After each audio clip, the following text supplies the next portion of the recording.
அல்லாஹ்வுக்கு பிரியமில்லாத ஒரு காரியம் அவன் விஷயத்தில் குறை பார்ப்பது. எனக்கு அதை கொடுக்கலையே, இதை கொடுக்கலையே. அவன் எதை கொடுத்தான் என்பதை நினைத்தால் வரதபிமா கஸமல்லாஹு லக், அவன் கொடுத்ததை பொருந்துங்கள், அதை திருப்தியோடு ஏற்றுக்கொள்ளுங்கள். நான் நிறைய கூட்டத்தில் சொல்லியிருக்கேன், ஒரு தடவை கூட அல்லாஹ் மீது நான் வருத்தப்பட்டதே இல்லை. ஏன் அவன் அப்படி வச்சான் இல்லையே, இப்படி வச்சான் இல்லையே. அல்லாட்ட நான் சொல்றது, நல்லா வச்சிருக்கிறாய், நீ நன்றியோடு வாழ வைத்தாய், தொலை செய்தாய், நோன்பு வைக்க செய்தாய்.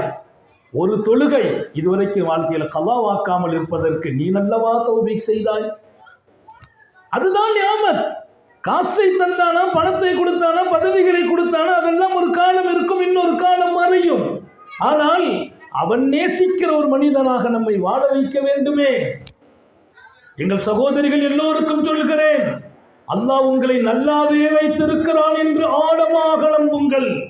ஒருபோதும் உங்களை கஷ்டப்படுத்துவது அல்லாஹ்வுக்கு நோக்கம் இல்லை. மா யஃஅலுல்லாஹு பிஅதாபிக்கும் இன் ஷகர்தும் வ ஆமன்தும்.